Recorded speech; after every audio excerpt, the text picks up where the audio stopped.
Shannon, hi. It's Auntie Kathy. We're all going up to campus 3:30, 4 o'clock. Should have a little cookout party. Call me. Bye.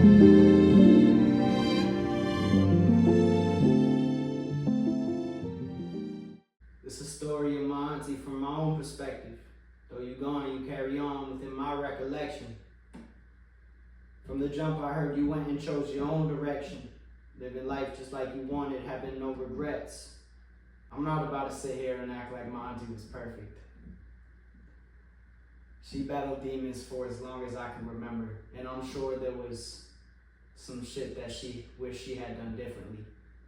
But for better or worse, she always lived her life the way that she wanted to, and a part of me always respected that.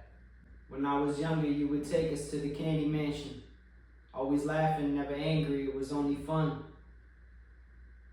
Everybody treated me special, I'm the only grandson, but me and Gracie always knew you were the only one. She had the most contagious, iconic laugh.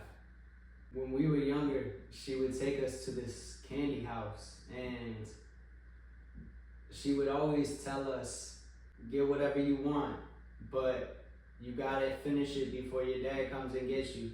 And make sure you don't tell him I brought you there. We ain't always get along with everybody on their side of the family. You know, family, life, it's just how that shit goes. But, you know, she always made a point to keep in touch and make us feel loved. Time passes while you come and go, but who am I to know the difference? My life was moving so damn fast, creating distance. Plus the situation with Rick and the family business got the family separating, indifferent to forgiveness. As you grow older, time passes, and there's certain people that you see less frequently. For whatever the reason, you know, sometimes some shit happens, and sometimes people just get caught up in their own lives. You never really understand it, but it's certain people that you always pick up right where you left off. By then I wasn't fucking with Pops, you know the story. The cycle just continues, misusing the glory. And I was going through it for real. I heard y'all did too. For all the same reason, the cycle, it just continues. Generational trauma, generational curses, if you will. They just get passed on, passed down, and without getting into it too deeply, too personally, I feel a responsibility to be the one. People talk about it like it's this trendy new concept that, you know, we're just gonna change everything and make it all better. But I've learned on my journey that it is a heavy burden, and it carries a lot of weight. There's a lot you have to go through. There's a lot of sacrifices you have to make, and there's a lot of inner work that comes along with this. And, you know, God willing, it's all for the best, but man, this shit ain't fun. But you always kept in touch with my mama despite the drama. She used to tell me I could tell it really meant a lot. Separations created just like a karma, cause somehow when something happens, everybody forgot. I never understood why people would rather pretend that problems aren't real and create this illusion of perfection. I understand that truth can be uncomfortable, and sometimes you don't necessarily know what to do with it. But at the end of the day, it doesn't do anybody no real benefit to pretend like everything is all good all the time.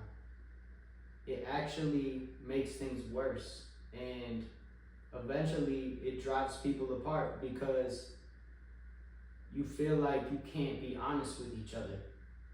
I know you must have carried a burden, they just ignored it or acted like it didn't exist. That's fucking horrid.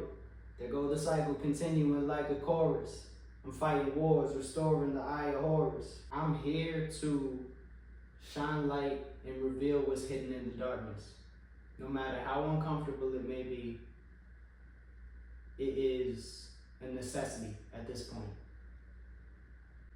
Anyways, I still remember all the trips to Boston, lost in that hospital till we got tired of walking. Always trying to play it off like it don't happen often. Can't believe it, I'm still grieving that you really gone. We used to go to the hospital a lot, and she swore that she knew the layout and we didn't need to ask anyone for directions. And we would end up doing is wandering around for mad long, for way longer than necessary. And we couldn't tell her nothing. So I just let her do her thing. And eventually, and she would kind of just look at me and go, you know what, we should probably ask somebody for directions now. I just want to take a minute to express the love for your spirit right here with me when I'm thinking of you. Had to leave the world behind to send it up above. But I won't ever forget about you, because it meant enough. I ain't really got much left to say. I just want to take a moment of silence.